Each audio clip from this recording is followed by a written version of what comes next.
Ya, saudara, hari ini acara yang spesial, acara yang khusus ya, karena topiknya unik ya. Ya, saudara, saya kira saudara sudah ngerti lah ya judulnya Jalan Sunyi Menuju Samaria. Ya, Tuhan Yesus ke Samaria dan sekarang juga Joni Kenanya berjalan menuju ke Samaria. Ya, lah kita akan mendengar kisahnya, kita akan mengikuti kesaksian hidup dari Joni Kenanya. Ya, jadi kalau kita berbicara tentang LGBT, ya, ada banyak seminar yang menceritakan apa itu LGBT, ya. Jangan orang Kristen jatuh, jangan terlibat di sana, gitu ya. Tapi pagi ini kita tidak tidak mendengar seminar tentang LGBT, tapi kita berbicara tentang pelayanan pada orang-orang LGBT ya. L itu lesbi ya, G itu adalah gay, homo, kalau B itu bisex ya, kalau T itu transgender ya. Jadi setidaknya inilah daerah Samaria yang perlu dijangkau oleh gereja. Ya, mudah-mudahan setelah Pak Joni ceritakan semua pengalaman hidupnya dan pelayanannya, itu ada orang-orang yang tersentuh atau tertantang untuk ikut berjalan di jalan yang sunyi ini. Ya, itu harapannya, saudara. Ya, nah, saudara, ini LGBT, ya. Nah, lambang-lambangnya itu warna pelangi ya. Jadi kalau saudara lihat ini lambangnya ya LGBT ya. Dan pelayanan ini memang sangat tidak mudah ya. Karena kalau pelayanan di situ ini aja saya masukkan Pak Yoni ini sudah ada yang tanya Pak. Sudah ada yang telepon saya tanya. Pak Sony itu anu ya bagian daripada LGBT ya. Pak Yoni itu anu ya komunitasnya ya. Jadi sudah seperti itu saudara ya. Jadi mudah disalah mengerti, mudah dicap pendeta sesat ya.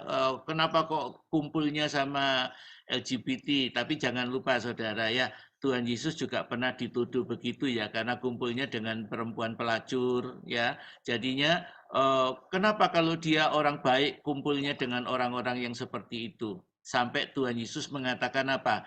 Ya bukan orang sehat yang butuh tabib, tapi orang sakit itu yang butuh tabib. Ya, saya kira mungkin saya langsung serahkan ke Pak Yoni. Ya, shalom. Selamat pagi. Pagi. Ya, ada beberapa ketika Tuhan memanggil saya di dalam general calling, specific calling, atau special calling, high calling. Ya, saya percaya saya memang tidak mengerti kenapa Tuhan memanggil saya untuk masuk di jalan Samaria ini. Saya ngomong, Tuhan, saya bukan mantan waria, saya bukan mantan homo gay, saya bukan mantan gigolo. Ya, saya tahu sakit penyakit mereka HIV dan AIDS itu tidak mudah kita pandang sebelah mata. Dan banyak orang mencerca saya, orang cepat mengolok saya. Ya, Pak Yoni tidak beres. Pak Yoni sesat. Dan Pak Yoni kok mengambil bagian dalam pelayanan LGBT seperti ini. Menjadi satu tantangan saya, istri, anak-anak saya juga semua pada kaget ketika saya ambil pelayanan ini. Ya, rasanya waktu yang berbicara semuanya ini. Dan saya tahu jelas Roh Kudus yang memanggil saya. Aku yang menjadi jaminannya. Urusan nular tidak menular bukan urusan kamu. Tetapi mereka harus dimenangkan, mereka harus diselamatkan. Dan mereka harus mendengar Injil keselamatan. Nah, disitulah saya baru melangkah dengan iman dan pengharapan kepada kasih Kristus. Ketika saya hadir di tengah-tengah mereka, tidak segampang yang saya pikirkan semuanya ini.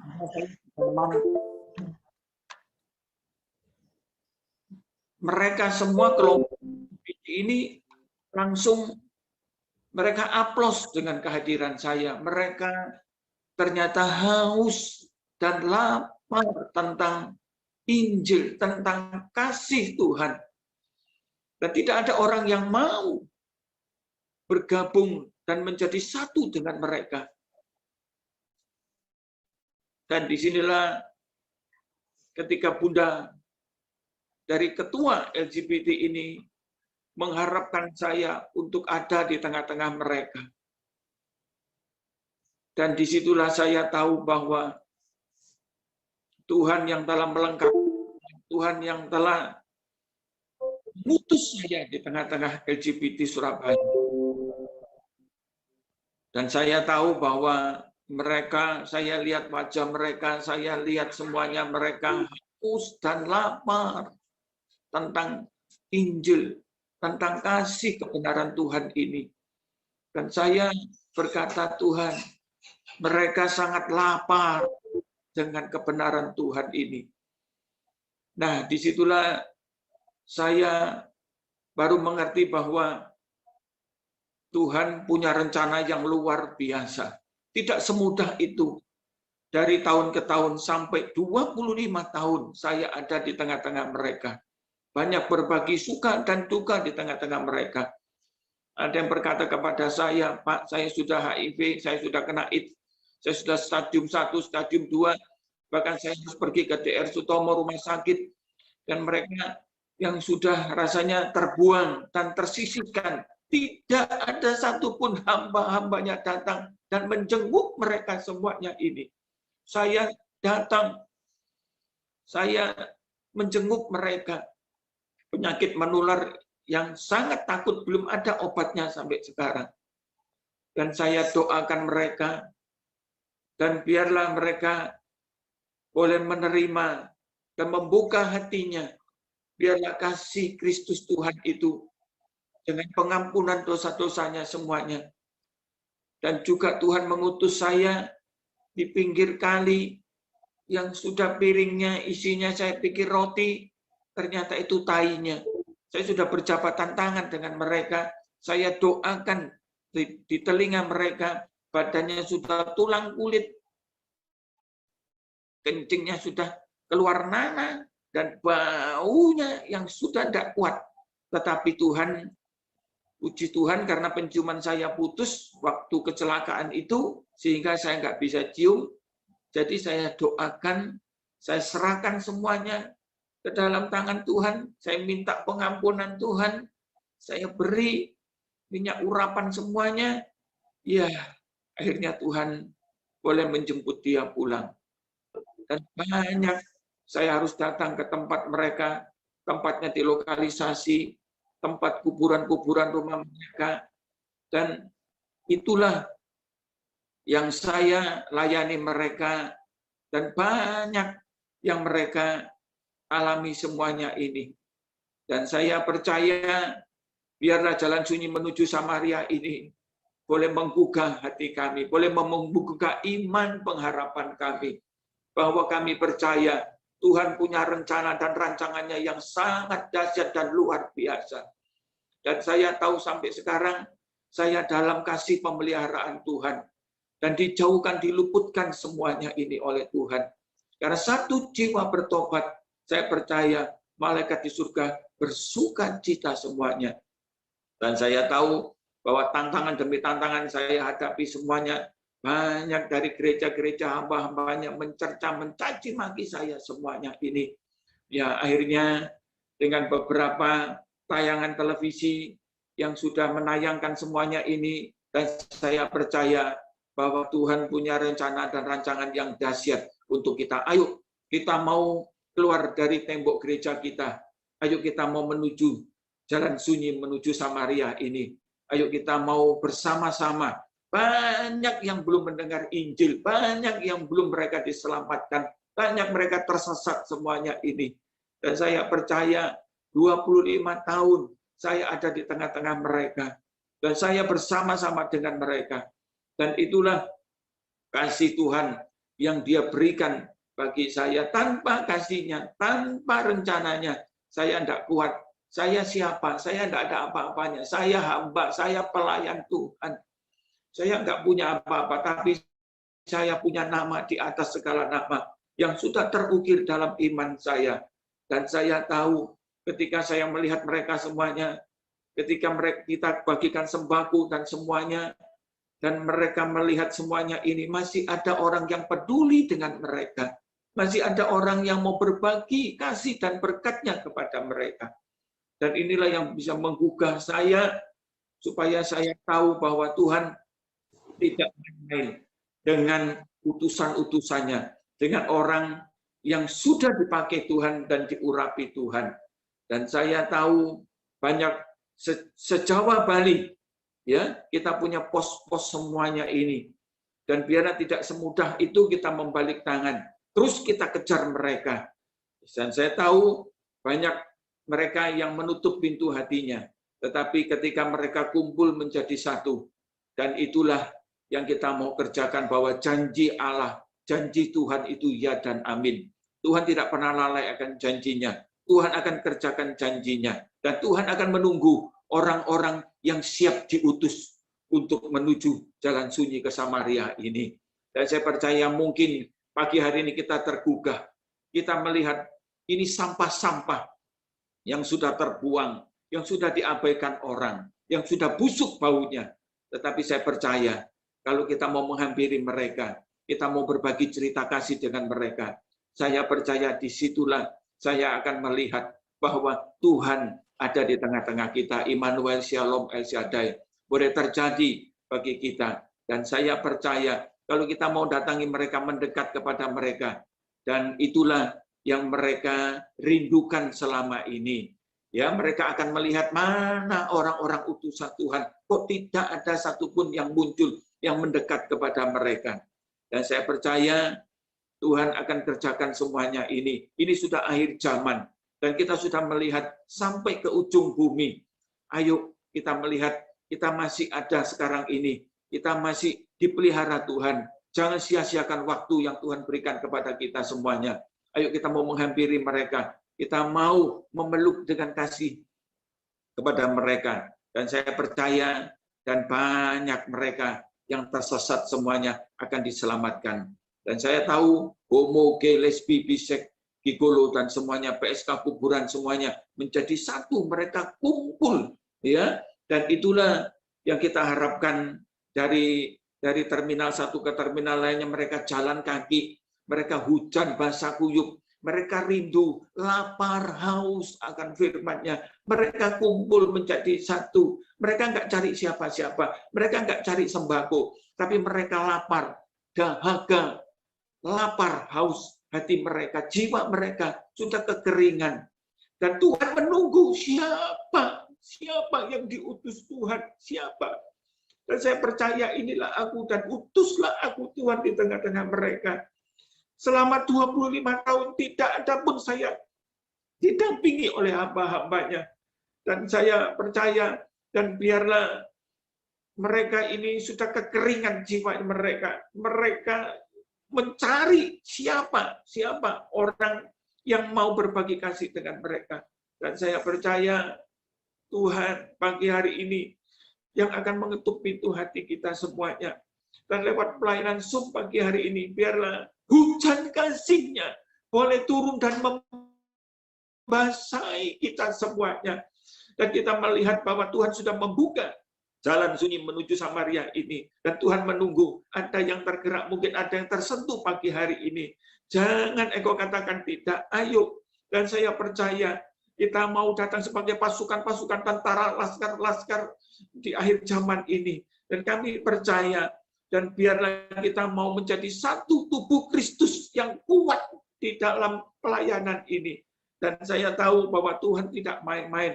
Apa yang kita berikan semuanya ini tidak sia-sia. Dan Tuhan akan hitung semuanya. Dan saya tahu bahwa Tuhan punya rencana yang luar biasa. Saya tidak mengira 4 stasiun televisi yang menayangkan pelayanan ini. Dan saya tahu itu ada rencana Tuhan yang luar biasa. Dan Tuhan akan berbagi kasih-Nya kepada hamba-hambanya yang lainnya. Bahwa Tuhan akan kerjakan, terus Dia kerjakan. Dan Tuhan sampai, dan Tuhan akan menunggu di pintu gerbang jalan sunyi menuju Samaria ini. Dan saya tahu, ayo kita mau berpegangan tangan, kita mau menjadi satu pasukan yang Tuhan menunggu semuanya untuk kita ini. Dan itulah yang saya mau berbagi kasih pagi hari ini kepada hamba-hambanya, kepada siapapun yang mendengar Zoom pagi hari ini. Haleluya. Pak Yoni, sekarang kisah hidupnya Pak Yoni dan sejarah pelayanannya Pak Yoni. Nanti saya pakai PowerPoint-nya, saya bantu PowerPoint-nya. Silakan Pak Yoni. Ya, shalom kekasih Tuhan. Saya memang bekas dari orang yang nakal.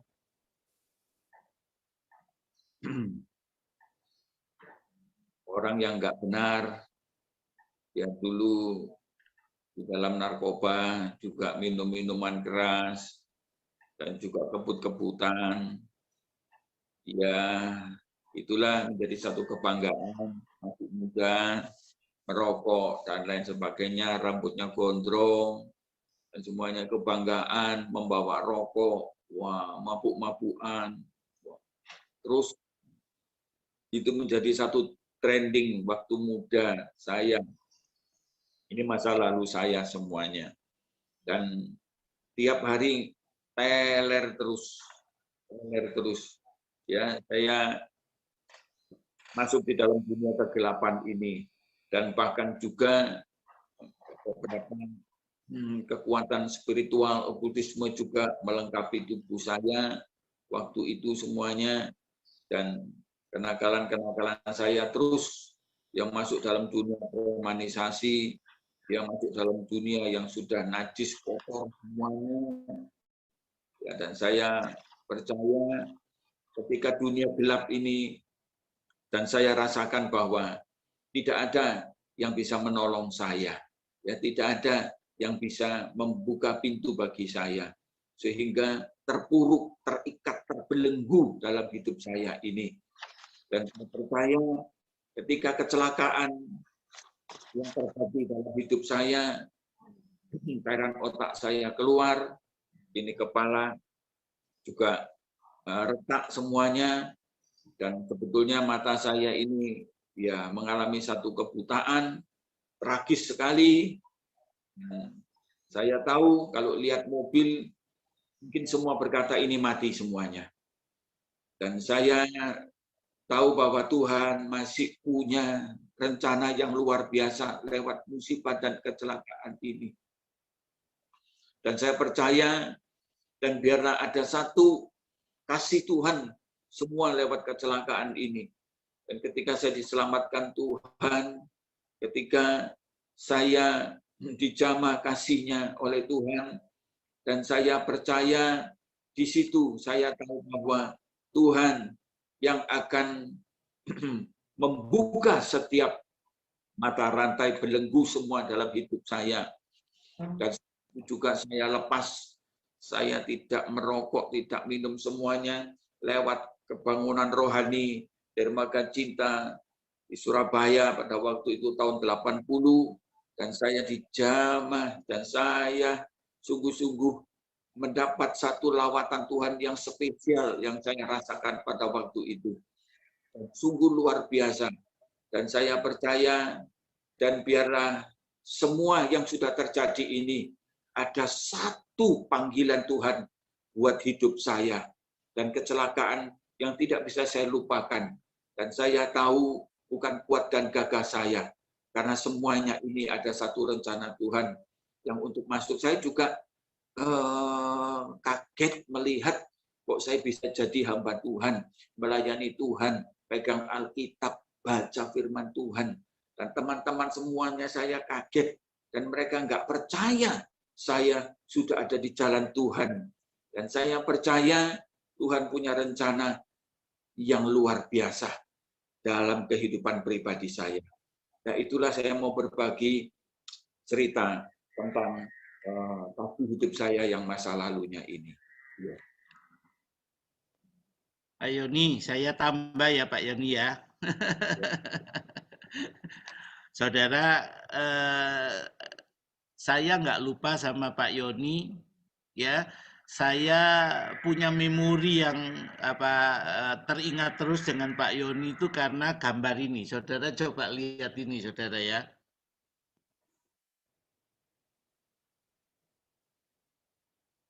Ya. Nah ini Pak Yoni bisa ceritakan ini.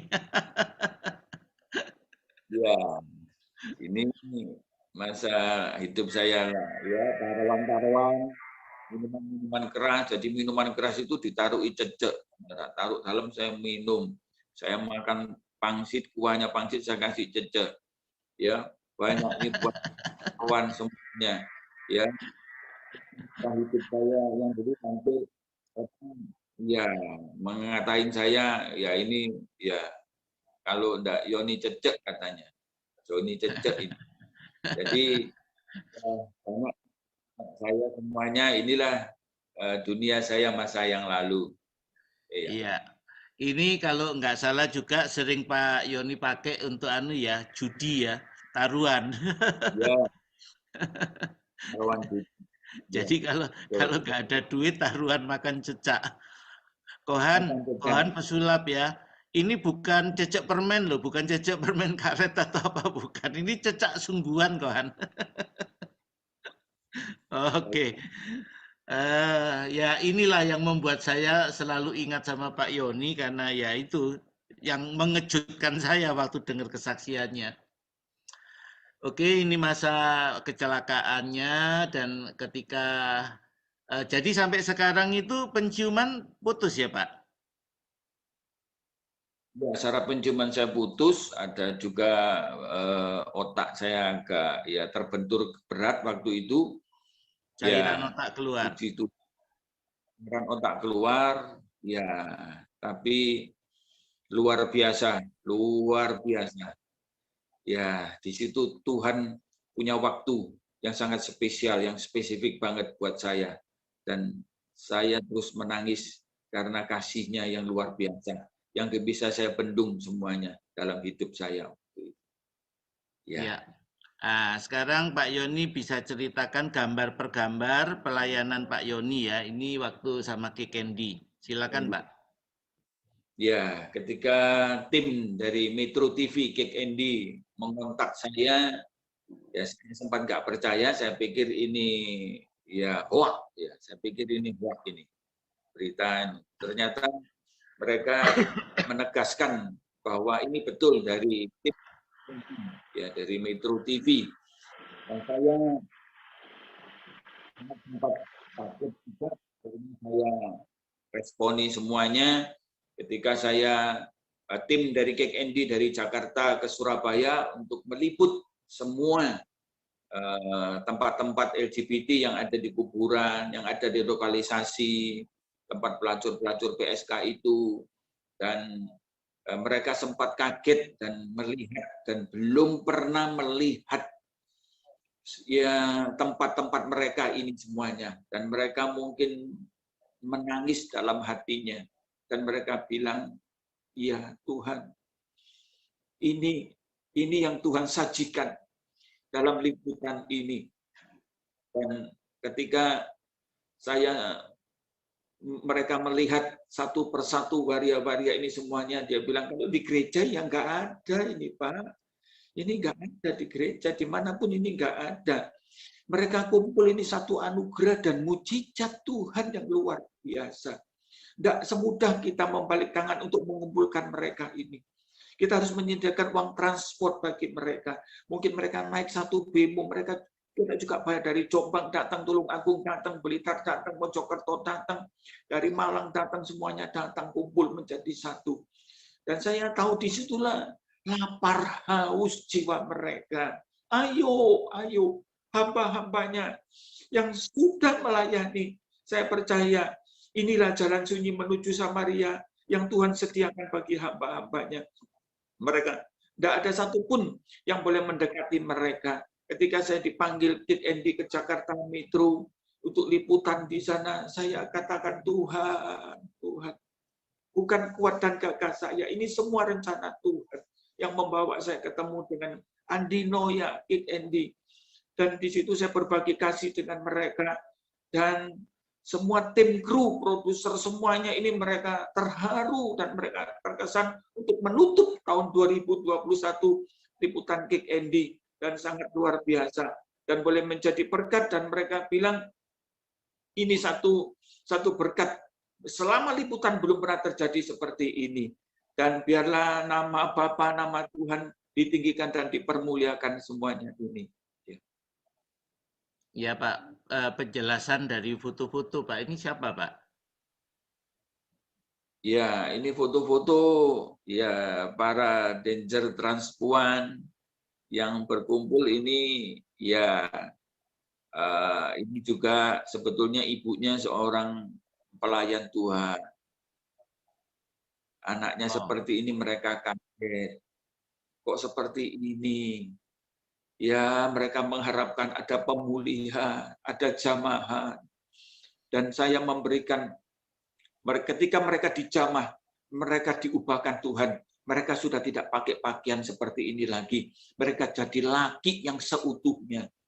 Dan mereka betul-betul berkata, Tuhan terima kasih.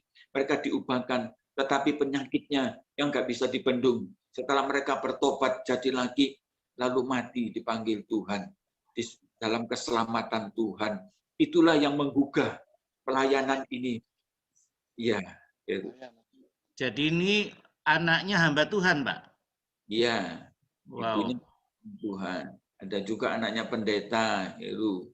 Wow. Banyak di sini. Haleluya.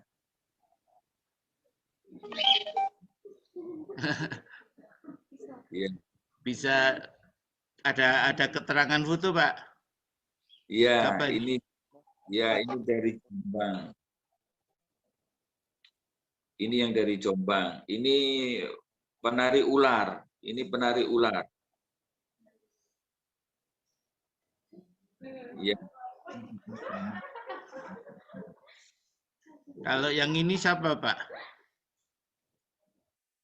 Ini dari Tulungagung. Wow.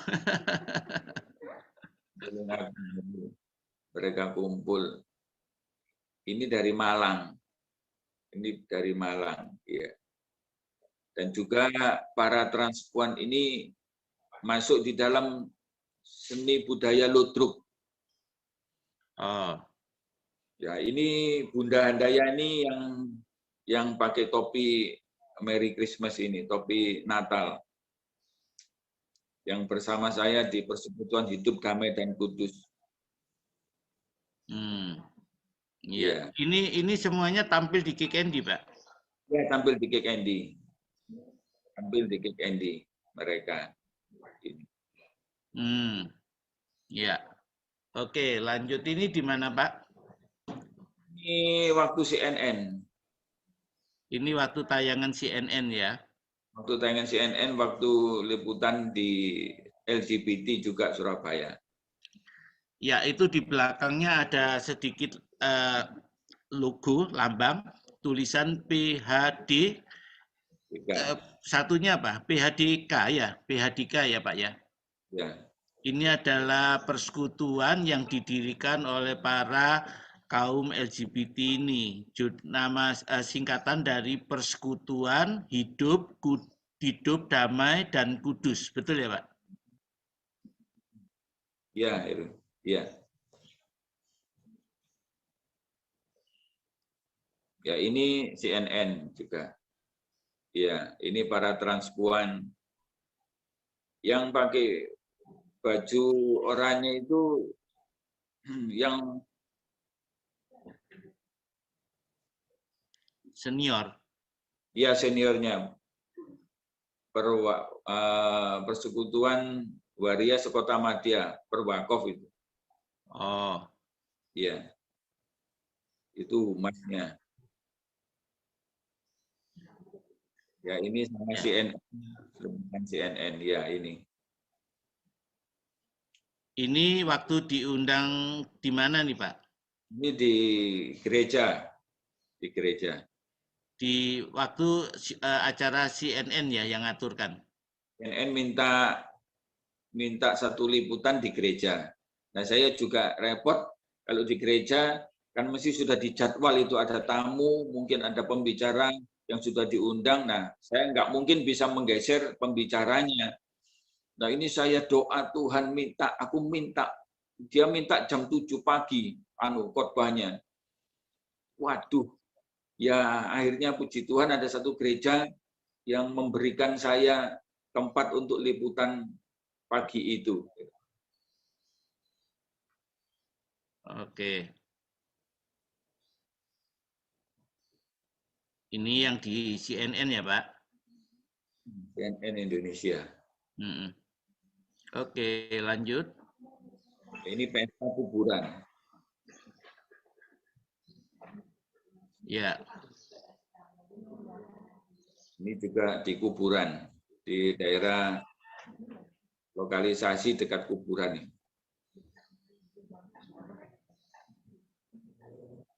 Ya. Nah, yang baju hitam itu anaknya pendeta.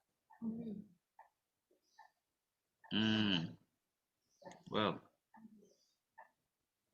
Ya, ini di lokalisasi kita bagi sembako bagi para transpuan.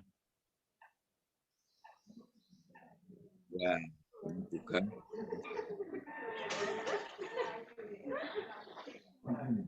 Ini yang Milogrub, yang masuk Jawa Pos, pernah masuk di Jawa Pos. Unyil, namanya Unyil ini. Ya, ini Perwakov. Ini Sonya. Ya, ini anaknya pendeta.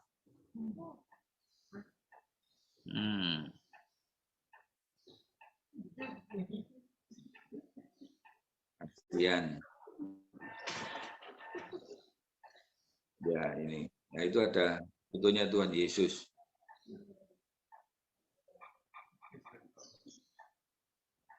Ya. Ini di lokalisasi kuburan, tempat tinggal mereka. Ya.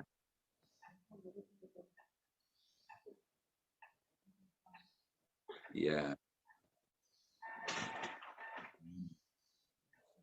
Di lokalisasi, ini waria di kuburan. Ya, ini juga di kuburan. Waria. Oke, sebelum kita lanjutkan topik yang bidang yang lain yang juga Pak Yoni tangani, kita kita tanya jawab dulu. Silakan, siapa yang mau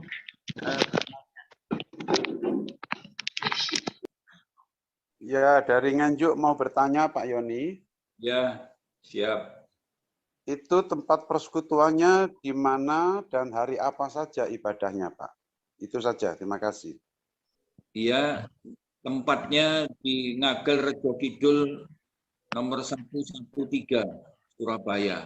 Itu tempat persekutuan IGBD Surabaya atau persekutuan Damai dan Kudus. Sebulan kami ketemu dengan mereka itu 2 kali. Nah, kita atur jadwal dan waktu itu bersama dengan Mbak Handayani.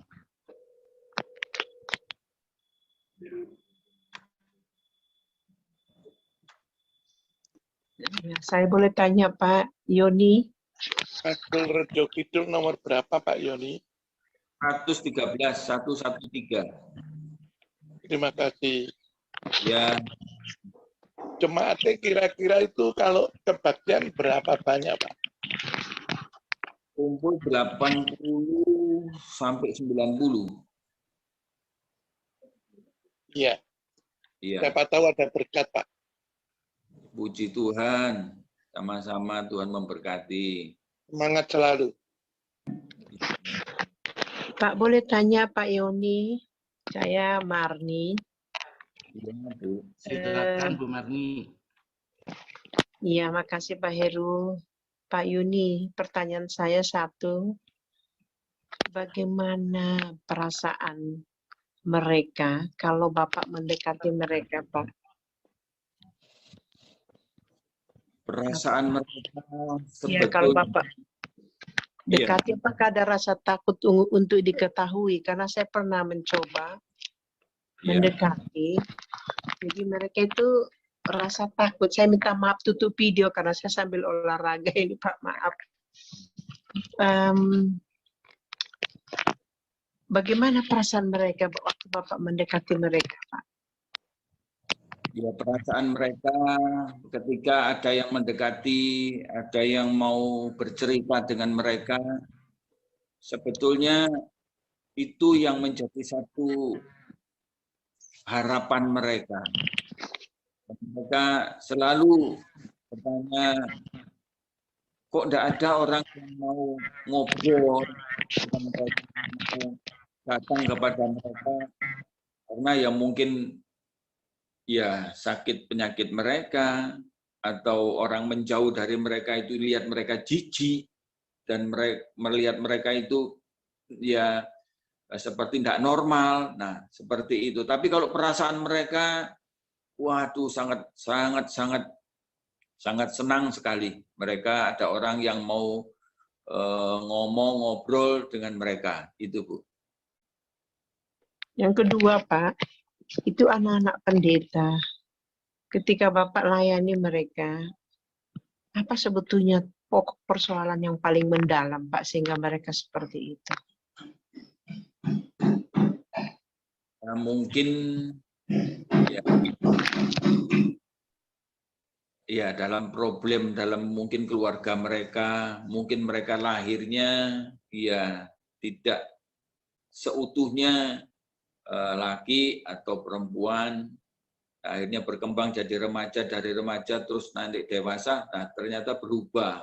Nah, akhirnya ya penyesalan orang tua, mungkin kaget dan lain sebagainya. Akhirnya anak ini mungkin ya tidak diperhatikan secara utuh, mungkin ya membuat keluarga malu dan lain sebagainya. Akhirnya mereka keluar dan kumpul di tempat para transpuan ini. Jadi berarti mereka ada cacat sedikit ya, Pak, ya, karena tidak jelas laki atau perempuan sehingga keluarga kurang menempatkan mereka sebagai anak yang seharusnya ya, Pak. Betul, betul. Itulah status dari anak pendeta. Iya. Pak Yoni sama Bu Marni, saya mau urun rembuk sedikit ya. Ya, saya Pak pernah berbicara, kan kami ada pelayanan pro-life, gerakan anti aborsi ya. Jadi kami punya banyak kenalan dokter. Nah, salah satu itu namanya Dr. Hosea, guru besarnya Unair. Ya, lah kami ngobrol-ngobrol tentang LGBT sama dia.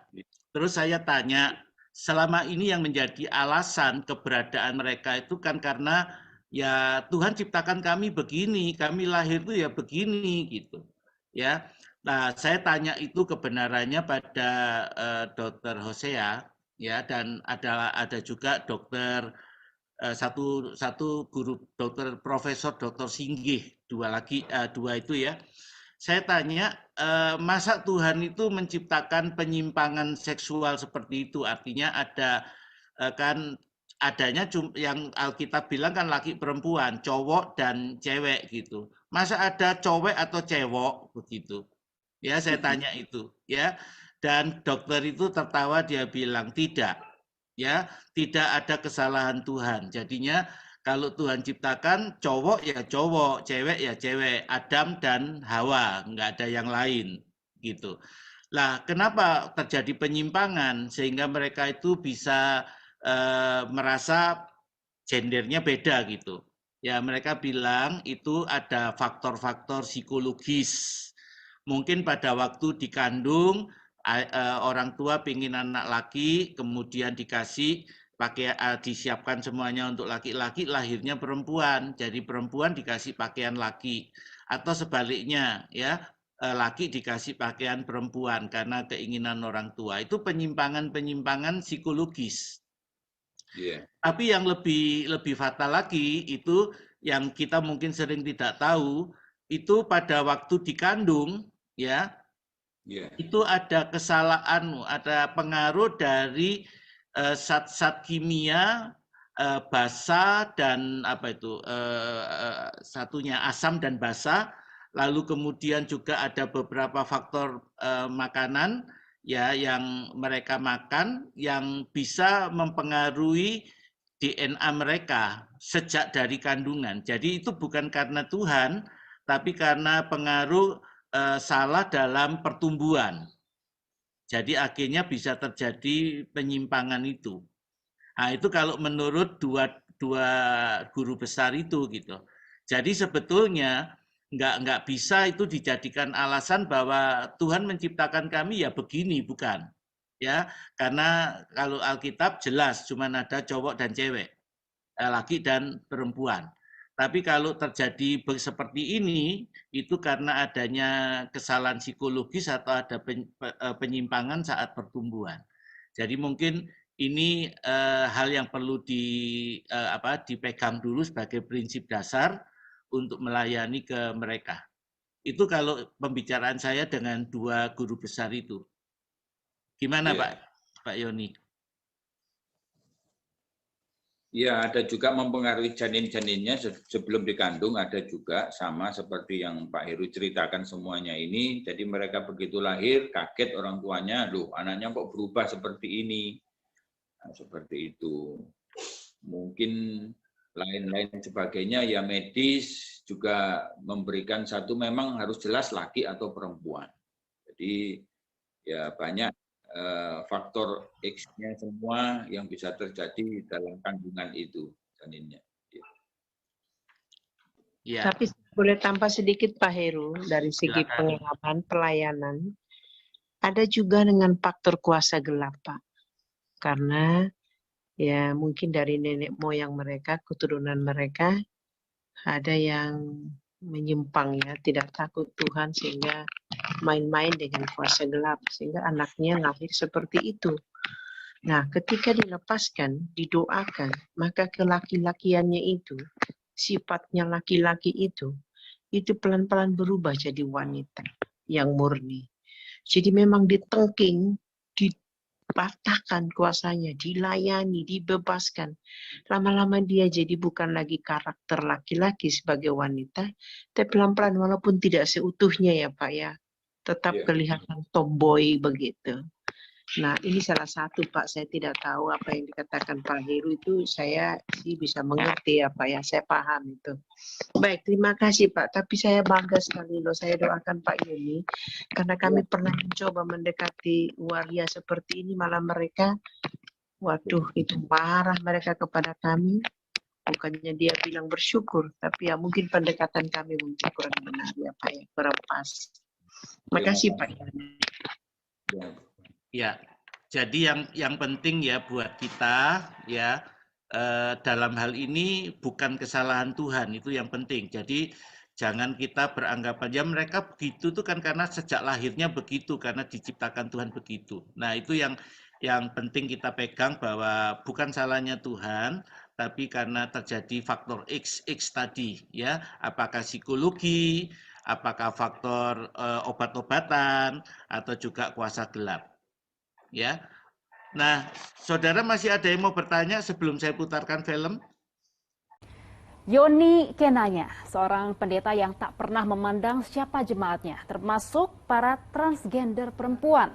25 tahun sudah ia memberikan pelayanan, meski penolakan dari lingkungan yang ia dapatkan. Kondisi ini tak menyurutkan baktinya. Panas terik kota Surabaya tak menghalangi langkah Yoni Kenanya keluar masuk permukiman untuk memberikan pelayanan rohani kepada jemaatnya, termasuk para transgender perempuan. Yoni Kenanya seorang penginjil yang membaktikan diri selama 25 tahun melayani kaum transgender. Saya nggak tega ketika melihat mereka wajah mereka melihat saya, ketika saya ada di tengah-tengah mereka, mereka rasanya menemukan yang mereka cari selama ini. Jadi saya benar-benar, saya bilang, Tuhan, mereka ini kehilangan. Mereka ini sudah seperti nggak ada yang peduli dengan mereka. Para transgender di Surabaya ini tergabung dalam Persekutuan Hidup Damai dan Kudus atau PHDK. Pengalaman pahit yang dialaminya selama ini membuat mereka rindu akan hadirnya Tuhan. Begini, pada awalnya kalau waria-waria yang beragama Nasrani, mereka kan sukanya ke gereja, terus itu jadi omongan orang, terus orang itu selalu, loh, ini ada banjir di gereja. Kadang-kadang kita duduk gitu, orang pergi, terus kadang-kadang kalau orang ngomongin kita, berarti orang itu dosa karena kita gitu loh. Daripada kita itu mengundang dosa, saya sama Handaya ini membentuk Persekutuan PHDK. Apalagi kalau mendengarkan doanya dari pendeta ya, dari pendeta Pak Yoni, kalau berdoa itu saya selalu menangis. Karena, oh ini loh, waria pendeta masih mau dibangkitkan. Di ruangan 3x8 meter, Yoni memimpin kebaktian 2 minggu sekali. Menurutnya, siapapun berhak berada di jalan Tuhan. Biarlah apa pertemuan kami ini semuanya bisa mengubahkan mereka dan bisa membalik hati mereka. Pengorbanan Yoni berbuah manis. Banyak gereja mulai mengakui pelayanannya dan membuka diri terhadap para transgender. Ia berharap para transgender bisa menemukan kembali jati dirinya dan berpegang teguh pada ajaran Tuhan. Kami pulang, kami tidak sama seperti kami datang. Kami percaya. Jadi mereka ini juga pengen hidup dekat Tuhan. Ya, cuman mereka nggak mungkin ke gereja, betul ya Pak Yoni ya? Kalau mereka ke gereja, nanti seluruh jemaat nggak dengerin pendeta, tapi lihat ke mereka. Ya, mereka juga rasa risih kalau diomongin, dibully. Ya, mereka rasa risih, tapi juga mereka berkata ya kehadiran mereka itu bikin jemaat jatuh dosa, saudara. Jadi mereka nggak mungkin dibina di dalam gereja yang normal, betul ya Pak Yoni? Ya, betul. Jadi mereka perlu komunitas sendiri untuk melayani mereka. Masih ada yang mau bertanya? Ada yang mau bertanya? Kalau enggak, saya putar sebuah film yang lain ini, Jeritan Hati Mereka. Di mana chatting? Nah, ya ada yang bertanya gini Pak Yoni ya. Apakah pertobatan mereka membawa mereka kembali sesuai kodrat mereka, maksudnya laki atau wanita, atau mereka saat ini masih tetap dalam kondisi mereka sebagai transgender? Ya, silakan Pak Yoni. Ya, ketika mereka menerima Tuhan seutuhnya dalam lewat persekutuan, lewat kita melayani mereka, dan saya melihat sendiri ada perubahan yang dahsyat, diubahkan, yang transpuan, mereka jadi laki, rambutnya dipotong, ini kiteknya semua dihapus, mereka udah nggak pakai lipstick semuanya, ya, jadi mereka utuh kembali ke laki. Dan saya sempat pernah terjadi, dia buka salon sampai yang capsternya itu nggak percaya kalau ini dulu transpuan. Jadi dia jadi laki, dan ini yang menjadi saksi, dia pegang tangan saya, Pak Yoni, aku sudah punya pacar cewek, nanti aku kalau mau menikah, Pak Yoni hadir ya. Tapi waktu Tuhan menjemput dia, dan dia dijemput pulang oleh Tuhan. Itu yang menjadi satu kesaksian saya. Iya. Boleh satu Pak Heru? Silakan. Satu pertanyaan lagi, apakah ada yang pulang ke tengah-tengah keluarga Pak Yoni? Oh ada. Sempat pulang kaget dan tidak percaya. Saya tuanya menangis utuh, menjadi yang diharapkan, yang dimimpikan oleh keluarganya. Dan inilah satu cerita perjuangan dari Tuhan. Pelayanan-pelayanan ini semuanya tidak sia-sia. Dan banyak tidak semudah membalik tangan untuk kembali ke kiblatnya mereka semuanya. Tapi kita harus bersabar, kita harus dengan hati yang bersyukur, terus mendekati mereka dari hati ke hati. Itulah pelayanan yang saya hadapi, Bu. Iya. Pak Yani, satu lagi Pak, apa yang di pekerjaan mereka, pekerjaan apa yang disediakan bagi mereka Pak saat ini yang sudah mengalami perubahan? Apakah ada pekerjaan untuk mereka Pak? Ya. Salon-salon dekatnya lokalisasi para pelacur-pelacur itu, mereka masuk di seni budaya ludruk, untuk seni-seni budaya ini, dan mereka dekorasi-dekorasi lainnya dan sebagainya. Dan kalau saya dapat berkat, saya belikan tempat untuk buat kue, yang mereka bisa jualan kue, nanti saya belikan mesin jahit mereka untuk bisa jahit dan semuanya. Ya puji Tuhan, yang mereka sudah di pinggir jalan semuanya, tidak ada satupun yang di pinggir jalan sekarang. Itulah yang saya berikan bagi mereka.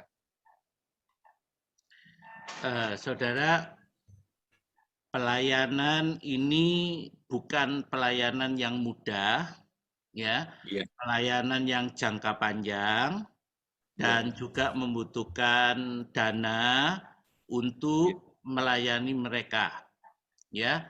Jadi tadi kalau ada partisipan yang tergerak mau kumpulkan dana persembahan untuk membantu pelayanan Pak Yoni, silakan nanti berhubungan dengan admin ya, supaya kami catat dan kami serahkan kepada Pak Yoni ya.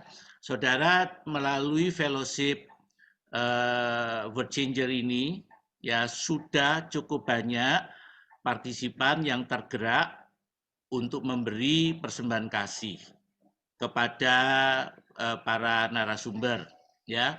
Pernah ada seorang ibu ya murtadin yang bersaksi dan sudah jadi hamba Tuhan, dan dalam waktu cuman beberapa minggu ya, seminggu 2 minggu, itu ada yang mengumpulkan dana kira-kira 16 orang, terkumpul dana 66 juta yang kita teruskan kepada ibu itu karena dia dalam permasalahan keuangan yang lagi butuh dana gitu ya.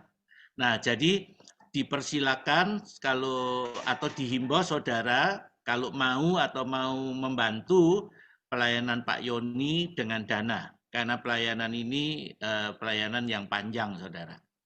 Nah, saya melanjutkan sedikit tentang pertanyaan-pertanyaan yang sudah ada ya. Kalau kita bicara tentang transpuan atau waria, mungkin saudara tahu ada negara yang sangat melegalkan itu, dan itu kelompok waria terbesar mungkin di dunia. Tahu saudara? Itu Thailand. Ya, Thailand. Nah, ada kawan saya yang melayani di Thailand dan mencoba untuk menjangkau mereka. Nah, dia bilang sangat sukar, tidak mudah. Kenapa? Kenapa? Karena negaranya juga melegalkan. Ya, dan itu menjadi daya tarik wisata. Jadi orang-orang kalau berangkat wisata ke Thailand selalu ada yang ngomongin, jangan lupa ya lihat pertunjukan warianya gitu. Ya. Nah, ternyata kalau di Thailand sendiri ya seorang anak itu diperbolehkan menentukan orientasi seksualnya. Jadi ketika mereka lahir, apakah itu laki, apakah itu perempuan, nanti pada sampai umur tertentu ya mereka itu boleh memilih, aku tetap mau jadi laki atau aku mau jadi perempuan, atau sebaliknya aku tetap perempuan atau aku mau jadi laki. Nah, kalau itu laki memilih menjadi perempuan, itu namanya lady boy, ya, lady boy. Tapi kalau sebaliknya dia perempuan mau jadi laki, itu namanya tomboy. Ya, lah jadi di sana itu ada kebebasan untuk memilih 4 gender ini. Ya, jadi apakah dia mau jadi cowok atau cewek sesuai kelahiran, atau mau jadi lady boys atau tomboys, ya. Dan itu legal, saudara, di Thailand. Itu sebabnya kawan saya yang terjun ke Thailand, bermisi ke Thailand, dia bilang tidak mudah melayani mereka, karena pada waktu mereka memilih gender yang berbeda dari kelahiran, itu dalam pertumbuhan itu sudah menjiwai, sudah merasuki kehidupan mereka. Makanya tadi Bu Marni sempat bicara tentang dunia okultisme itu ada betulnya, ya. Jadi itu yang terjadi di Thailand, saudara. Jadi tadi ada yang bertanya, ya, ada yang bertanya apakah bisa kembali ke seutuhnya gitu ya. Itu tidak mudah dan butuh waktu yang menahun, ya. Lalu ada pertanyaan, bagaimana kalau sudah sempat operasi kelamin? Nah, gimana? Ya, saya kira Pak Yoni pernah nggak ngalami begini, kasus begini? Pernah. Ya, kalau sudah operasi kelamin ya masa bisa kembali? Iya, nggak bisa. Iya. Saya cerita, boleh? Silakan, Pak. Boleh. Bunda Handayani ini yang ketua LGBT sekota Surabaya sampai ke se-Jawa Bali.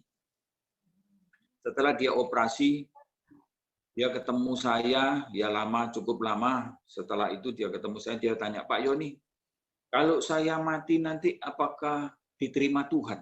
Karena kelamin saya operasi. Nah, saya mau buka buku primbon apa? Dia sudah operasi kelaminnya. Waduh. Lalu saya dapat hikmat dari Tuhan. Oke, kamu sudah kebablasan operasi dan tidak bisa dikembalikan mungkin. Kamu berani bayar harganya. Apa harganya yang harus saya bayar? Rumahmu berani kasihkan Tuhan. Terus salonmu berani kasihkan Tuhan. Usiamu berani kasihkan Tuhan. Dia langsung kasih tangan saya, jabatan tangan saya. Saya siap Pak Yoni. Dan dia memberikan semuanya itu, kalau rumahnya dihitung, dijual, mungkin ya miliar. Dia sudah berikan kepada Tuhan. Salon umurnya sampai sekarang, ya sudah diberikan Tuhan. Dan sampai detik ini, dia melayani Tuhan. Dia berkata, sampai Tuhan memanggil saya. Itu yang dia berikan kepada Tuhan. Iya. Ya, ini tadi ada informasi di chatting. Ya, kalau di Thailand itu ada 18 jenis gender. Ya, 2 yang Tuhan ciptakan dikembangkan jadi 4, sekarang jadi 18. Ya, nggak tahu lagi itu apa aja tuh namanya. Tapi itu semuanya memang orang-orang Samaria yang perlu dijangkau, ya, bukan terlibat dengan perbuatannya, tapi Tuhan mengasihi mereka dan ingin mereka diselamatkan. Ya, saudara, apakah berhasil? Apakah sudah ada bukti nyata? Tadi Pak Yoni cerita satu tentang ibu tadi, ya. Ada banyak, saudara. Ya, kami punya kawan-kawan dari pergerakan 80 bertobat sampai sekarang. Itu ternyata masa lalu mereka ada beberapa itu yang seperti ini, ya, yang seperti waria begitu, ya. Nah, ketika mereka bertobat, mereka kemudian menyerahkan hidup sungguh-sungguh pada Tuhan. Ternyata Tuhan bisa merubah mereka, meskipun genitnya atau lembengnya masih ada gitu ya, tangannya masih mendayu-dayu gitu masih ada, saudara. Tapi yang saya mau ceritakan, ada satu teman ya yang sudah berubah, bertobat, berubah betul, dan dia kemudian masih kerja sebagai potong rambut ya, dia ahli salon ya. Dan kalau saya lihat kehidupannya, saudara, ya saya pernah pelayanan beberapa kali sama dia, lihat salonnya, keahliannya gitu ya. Ini orang memenangkan jiwa mungkin lebih banyak dari pendeta pada umumnya. Ya. Ya, Pak Yoni kenal juga yang teman saya maksud itu ya. Nah, kenapa saudara saya katakan begitu? Karena kehidupannya terus menginjil. Nah, kalau dia potong rambut, dia pakai kesempatan itu untuk nginjil. Dan banyak yang bertobat. Ya, kenapa saudara? Saya sempat tanya sama dia, kamu kalau nginjil kok gampang, kok banyak orang bertobat, kenapa? Ya, saya pikir gini ya, kalau potong rambut kan tangannya di kepala orang ya. Yang satunya pegang pisau cukur taruh di lehernya, ayo terima Tuhan ndak? Saya lihat dia memenangkan jiwa dengan cepat, mudah, dan bertahan loh. Bukan maksudnya cuman seketika, sementara terus balik lagi, enggak. Ya, banyak di antara teman-teman yang dia jangkau, yang dia injili, dimenangkan, itu sekarang juga orang-orang yang terjun di pelayanan. Jadi masa lalunya itu dirubah Tuhan begitu rupa jadi penginjil yang produktif. Ya, itu satu kesaksian. Oke, Pak Yoni, kita lanjutkan ya, Pak Yoni. Dunia pelayanan begini ini kan juga lengket sama dunia okultisme ya. Iya. Karena biasanya main susu, main semacam itulah ya. Jadi Pak Yoni ceritakan pelayanan yang lain dari Pak Yoni ya. Saya putarkan, saya pasang PowerPoint-nya. Shalom, kekasih Tuhan semuanya, dan saya berterima kasih sekali kepada Bapa di surga, Tuhan Yesus Kristus dan kuasa Roh Kudus yang sudah melengkapi saya, senjata-senjata rohani yang Tuhan berikan kepada saya, ada gift yang Tuhan berikan bagi saya, dan saya bisa lihat langsung kehadiran mungkin ada yang mengganggu rumah-rumah kita, toko kita ditutup, ya pekerjaan kita diganggu dengan kuasa dari orang santet, tenun semuanya yang menutup usaha bisnis kita dengan tanah kuburan, dengan dupa-dupa yang ditumbuk semuanya, yang sepi. Saya bisa langsung melihat ya ada yang kehadiran alam roh ya. Dan ini foto jenglot yang ada di Babat Tuban. Jadi pemiliknya ini dia nggak bisa sengsara hidupnya, nggak bisa lepas.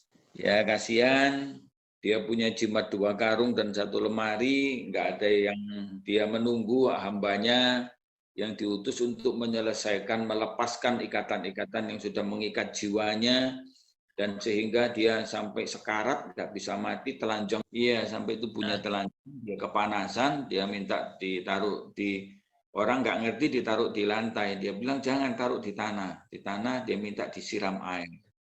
Setelah disiram air keluar asapnya, perutnya berasap, kakinya, dan setelah itu baru dia lega.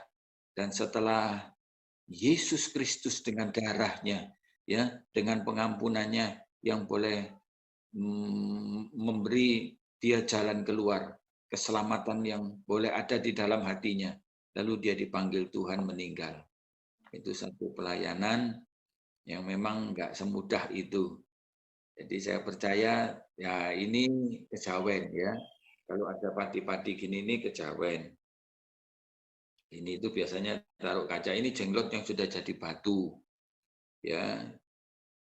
Jadi yang mereka pelihara semuanya ini menjadi satu kebanggaan dalam hidupnya. Jadi mereka sudah terjerat, mereka nggak bisa keluar. Dan saya percaya dengan kuasa Tuhan yang melepaskan dan membebaskan mereka. Karena Tuhan cemburu adanya. Ya, Tuhan sangat cemburu. Berhala-berhala dengan okultisme ini Tuhan sangat cemburu. Makanya, Pak Yoni, tolong bisa dijelaskan, banyak yang nggak tahu jenglot itu apa, Pak? Iya, Jenglot ini, ya, ini sedikit yang bisa diajak kerjasama untuk, ya, istilahnya mengganggu orang atau istilahnya bisa mengambil jiwanya orang dan bisa juga apapun yang diperintahkannya. Ini Jenglot. Jadi dia minta makan juga Jenglot ini, minta darahnya orang yang memelihara dia, yang sudah ikatan kontrak dengan dia.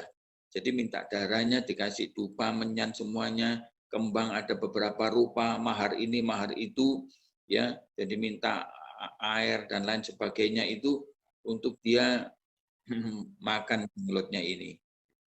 Oke, jadi ini makhluk ya Pak, bukan patung atau benda ya?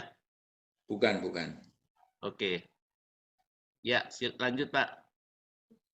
Ya, jadi ya ini yang sudah hadir di dalam rumah kita ya, yang rumah-rumah orang-orang, mereka sudah kenal Tuhan dan semuanya.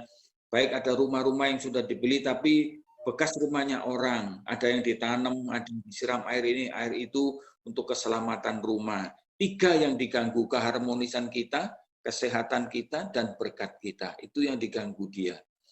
Nah, firman Tuhan dalam kitab Efesus katakan kita bukan melawan darah dan daging, kita melawan roh-roh jahat di udara. Apa di udara? Pemerintah, penguasa, penghulu, dan roh jahat. Ya, banyak yang saya hadir di dalam tokonya, mereka jual bakwan, nasinya bau, ya, kuahnya kecut, bakwannya lengket-lengket semua, terus dia marah-marah. Siapa yang ganggu usaha saya, pekerjaan saya ini? Ya, ada yang tidak senang, ya. Tetangganya juga tidak jauh dari dia jual bakwan, kok langganannya sepi, lari ke tempat dia. Nah, makanya dia pergi ke dukun untuk menutup usahanya ini. Ya, Tuhan kasih saya gift, kasih saya karunia, dan saya bisa lihat kalau tanah kuburan itu kelilip ada di depannya ini.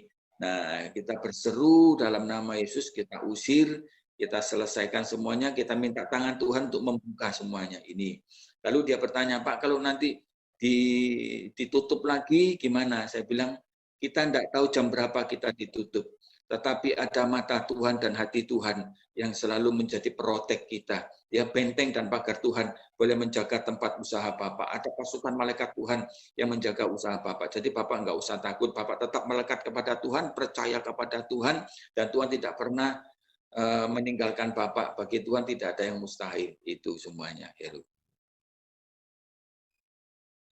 Iya. Ini apa? Boneka arwah kah? Vudu ya.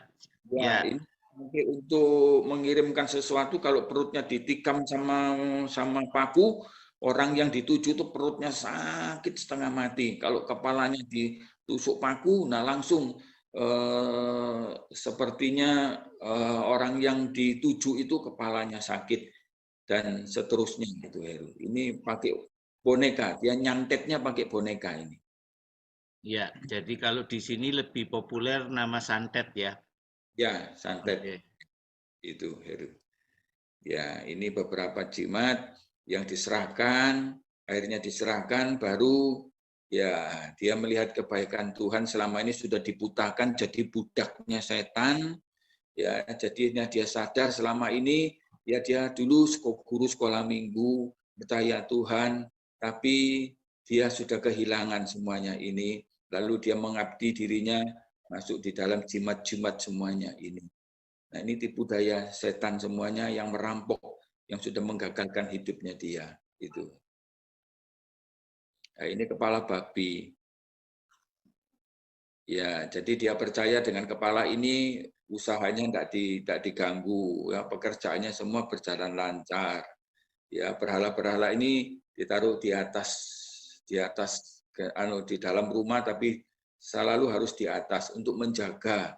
Ya, ini tipu daya iblis yang membohongi, mendustai semuanya ini. Ya, setelah saya masuk di rumahnya, di tokonya, Roh Kudus bilang sama saya, ada kepala babi di atas sini. Roh Kudus bilang ke saya, ada yang ditanam di sini. Ya, ini harus diselesaikan. Kita minta pengampunan Tuhan. Ya, saya percaya setelah itu selesai kita minta hujan berkatnya Tuhan, hujan panennya Tuhan, boleh membasahi usaha pekerjaan mereka. Ini. Ya, ini satu jimat yang khusus untuk ya supaya wanita jatuh cinta, ya, untuk pengasihan. Ini jimat untuk pengasihan, ya. Pelet. Pelet, ya, seperti itu. Laki-laki sudah pakai ini, waduh, perempuan kalau tidak dekat kan sungguh-sungguh kena ini. Nah, Tapi sekarang pakai Firman, Pak. Pakai Soekarno Hatta, Pak. Iya. Ya, ini beberapa jimat-jimat yang sudah diserahkan, Heru, ya, yang sudah menipu mereka. Nah, ini boneka yang pernah bicara, boneka ini pernah pindah-pindah tempat. Nah, dan mereka tidak hadir, mereka kecolongan karena boneka ini hadir di dalam rumah mereka, diberi tempat spesial di ruang tamu mereka. Ya, mereka tidak tahu, mungkin belinya di Bangkok atau di mana, ada bekas, mungkin ada rosetan yang ada di dalam boneka ini. Jadi dia sangat tertarik dan ya dia sudah mengganggu di dalam rumah itu. Iya, jadi kita pernah di awal tahun ya mengupas hal ini dengan Pak Ponsius Takaliwang ya. Jadi ini yang termasuk boneka arwah. Ya, boneka arwah. Oke. Iya. Ya, ini jimat yang sudah menjadi batu. Ya, ini belinya juga cukup mahal. Ya, ini beberapa jimat-jimat semuanya yang pernah hadir di dalam rumah ini. Ya, ini isinya abunya orang mati, sama ada beberapa tulisan yang di dalam merah ini.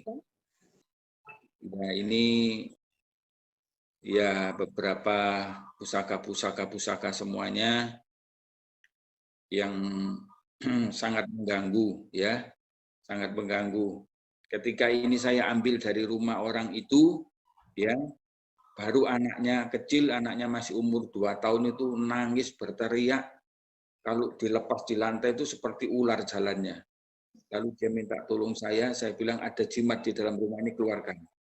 Ya, itu menjadi landasan iblis untuk masuk di dalam jimat itu. Setelah saya ambil, saya doakan semuanya, saya serahkan semua dalam damai kasih Tuhan, lalu anaknya bisa tidur tenang dan tidak diganggu lagi. Nah, ini.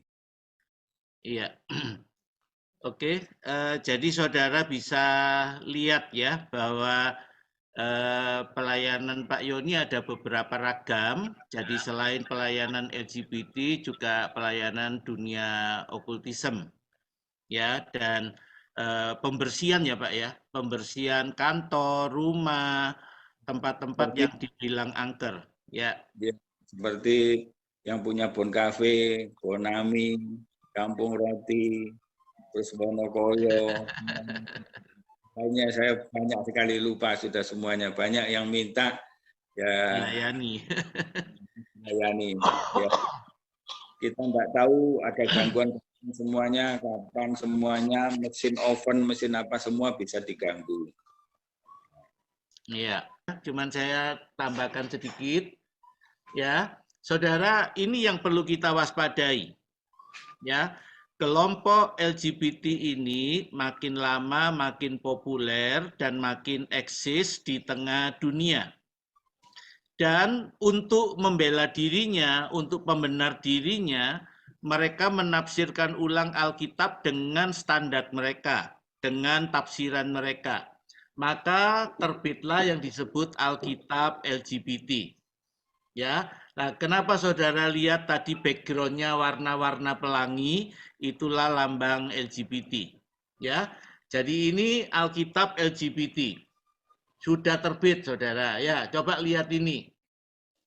Yang sebelah kanan tuh saudara lihat, ya, itu adalah Perdana Menterinya Luxembourg dengan pasangannya. Ya. Jadi makin lama ini makin banyak di tengah dunia kena ke politisi, kena ke orang-orang kunci ya.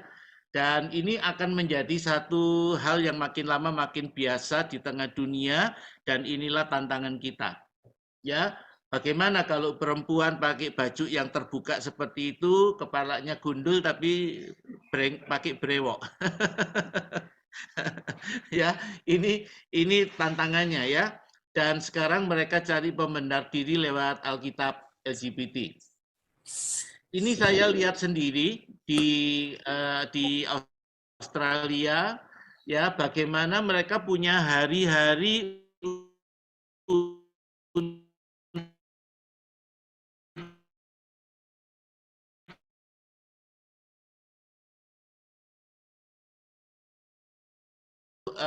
tampilan yang bikin heboh.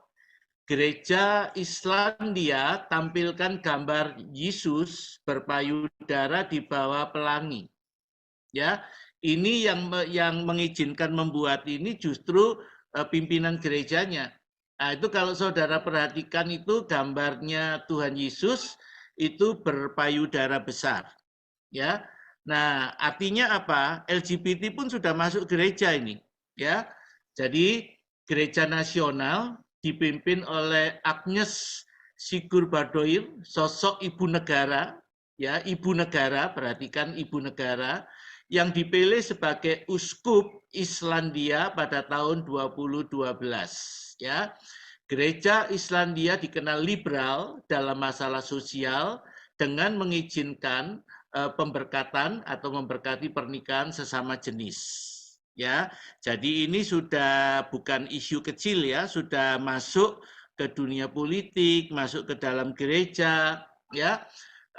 Lebih banyak gambar Yesus oleh artis yang sama akan digunakan dalam kampanye iklan keberagaman, termasuk menghiasi bis di ibu kota Islandia, ya, Reykjavik. Ya, saudara bayangkan bagaimana kalau bis-bis yang beredar berkeliling kota-kota itu kemudian dipasang gambar-gambarnya Tuhan Yesus dengan payudara besar.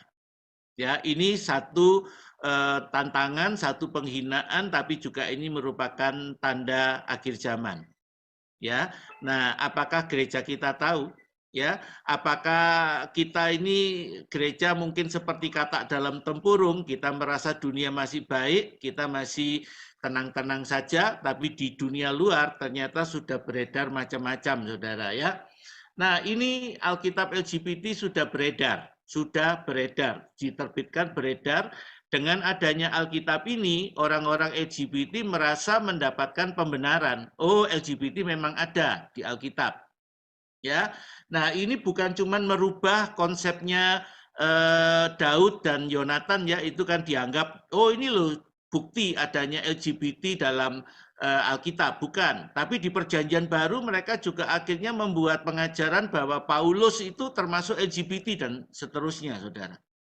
Ya, jadi ini adalah hal-hal buruk yang penetrasi, yang masuk ke dalam kehidupan kekristenan. Ya. Nah, saudara perhatikan bahwa LGBT di dunia sudah mendapat dukungan PBB. Dan negara-negara yang menolak LGBT itu sudah mulai mendapat tekanan dari lembaga-lembaga dunia seperti PBB ini. Ya, bahkan dalam pernyataan yang terbaru, PBB mengatakan sudah membuat satu statement menyatakan bahwa kekristenan, Islam, dan agama-agama itu adalah penghambat kemajuan dunia karena mereka menentang LGBT. Jadi jelas saudara kekristenan disebut, tapi mereka juga sebutkan Islam ya. Karena apa? Karena seperti di Brunei, kalau ada LGBT itu langsung dapat hukuman mati. Nah, Brunei itu kan syariah Islam ketat itu. Ya, nah, jadi Islam juga dianggap penentang LGBT. Lalu Indonesia sudah mendapat teguran dari PBB karena dianggap menghambat atau mengurangi hak asasi manusia penganut paham LGBT.